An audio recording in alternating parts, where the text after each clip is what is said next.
So one of my new mantras that I'm coming to accept is I am spontaneously me at all times, which to me means that I don't have it together, and I'm okay with that.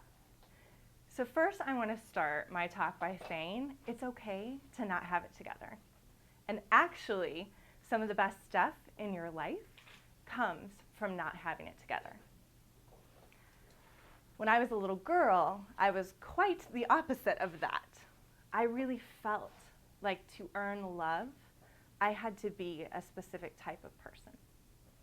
I had to meet every single person's expectations, even if they didn't know me. Whether it was the media, whether it was my family, friends, lovers. So as you can tell, this carried on throughout my life because obviously I didn't have a lover when I was a little girl. It wasn't until the last couple of years of my life that I was able to get rid of extreme stomach pains. I'm not talking about, oh, my tummy hurts, like I just had a big ass burger.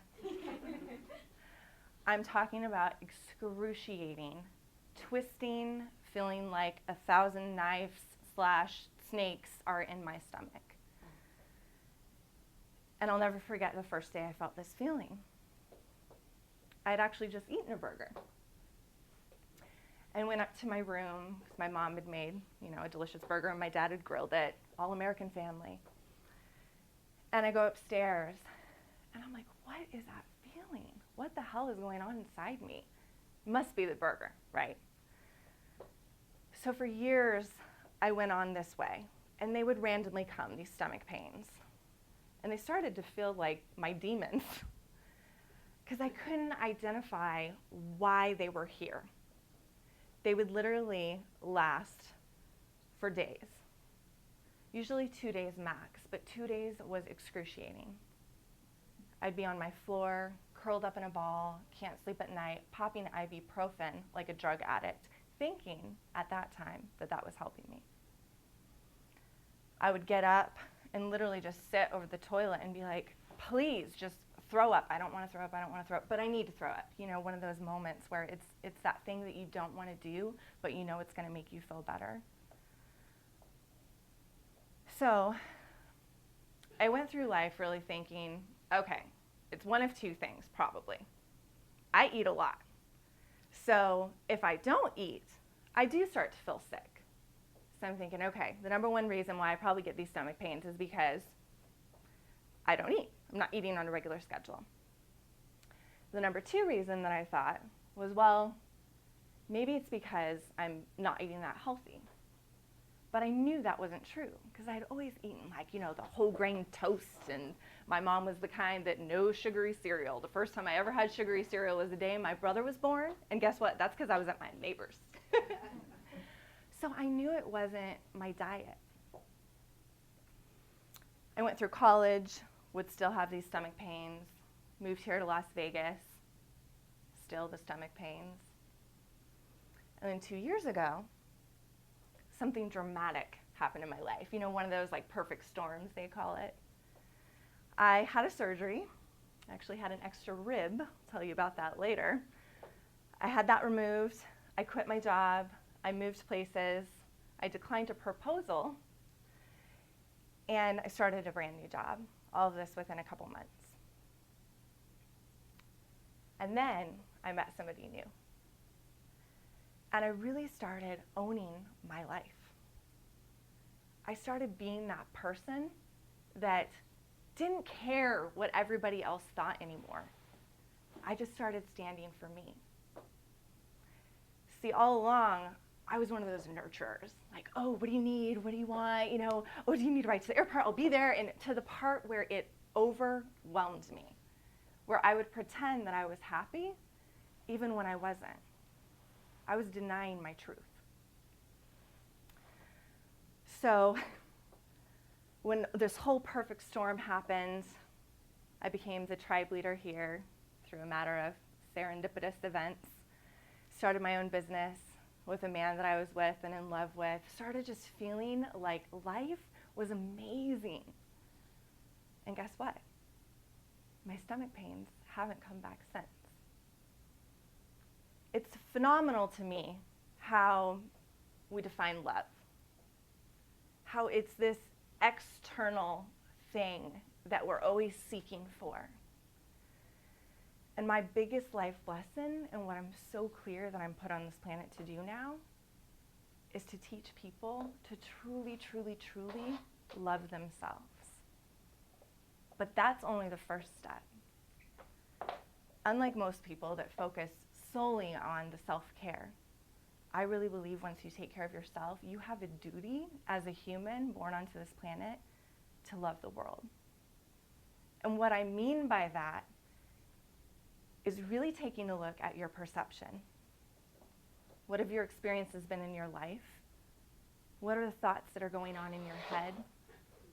What things are you seeing and judging every single day? And we do it, and it's okay. And I do it too.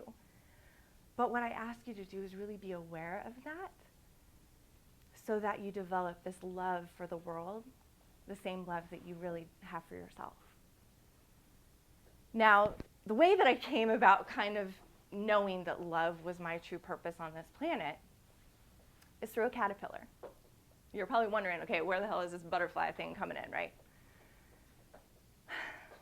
One morning, I woke up and found a little tiny bright green caterpillar on a tiny small bouquet.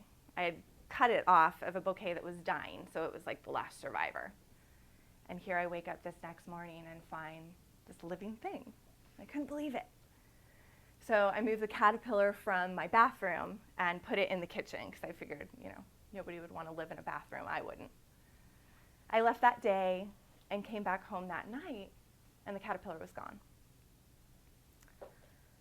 The next morning, I woke up when I was about ready to take a shower, doing my normal routine, and I open up the shower curtain, and in my tub is the caterpillar. I couldn't believe it. I'm like, okay, rubbing my eyes.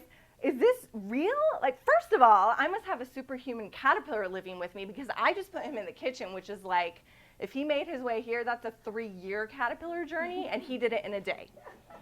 I couldn't believe it. And I knew it was the same one because he was bright green and he was tiny. So I picked him up. I'm like, he's a fighter.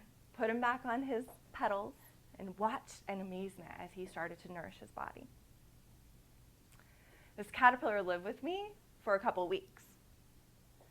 And I was in awe of the knowingness that, holy crap, it's going to turn into a butterfly eventually. Like, that's what caterpillars do, right? And so I'm watching and just really holding this space for this caterpillar as he develops. And he becomes fat. Like, he's not bright green anymore. He is this hairy, kind of funky-looking dude that's getting plump, and he's brown now, and he's just happy as a little clam. And I start to think, first of all, my own perception. Like, wow, he was so cute to begin with. Why am I judging him now? But then knowing that he must have had some intuitive knowingness that he was put here to be more than a caterpillar, that he was put here to be a butterfly. So I came home one day after about 2 weeks, ran over, look at my caterpillar. I'd put him in a cup at this time with some branches trying to build his habitat. And he was gone. He'd taken a journey. So now I would like to take you on a little journey of what I think in my heart it's like to be this beautiful caterpillar. I am green. I am new to this earth, born of a knowingness that I am here to do so much more than what people might perceive me to become.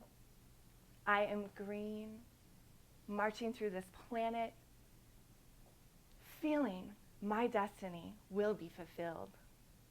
It doesn't matter what anybody tells me, I know I'm going to be a butterfly.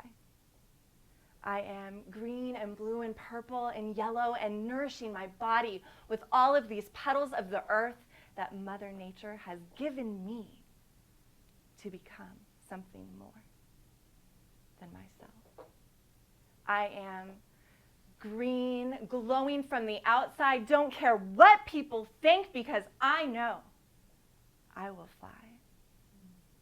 You look at me, you see this, you don't know what I intend to become. And it doesn't matter what you think, because all that matters is the power inside me and what God has given me to become. I invite you, my caterpillar children, to come with me and live in a place where we can all be big and fat and hairy and beautiful at the same time. I am green, radiating with the green newness of this planet, because I don't know what's ahead of me, because I am green, and I am so grateful to not know all the pain that others might feel. I am green, but I am wrapping myself in this silk, in this comfort. I am feeling at peace. The movement stops and I am still. I am feeling this agitation. What is happening to me, I don't know, but I know that I am put here to become a butterfly. I am sitting in stillness, twitching when necessary, to get all the intruders out of my safe place. I am not green anymore. I'm transforming.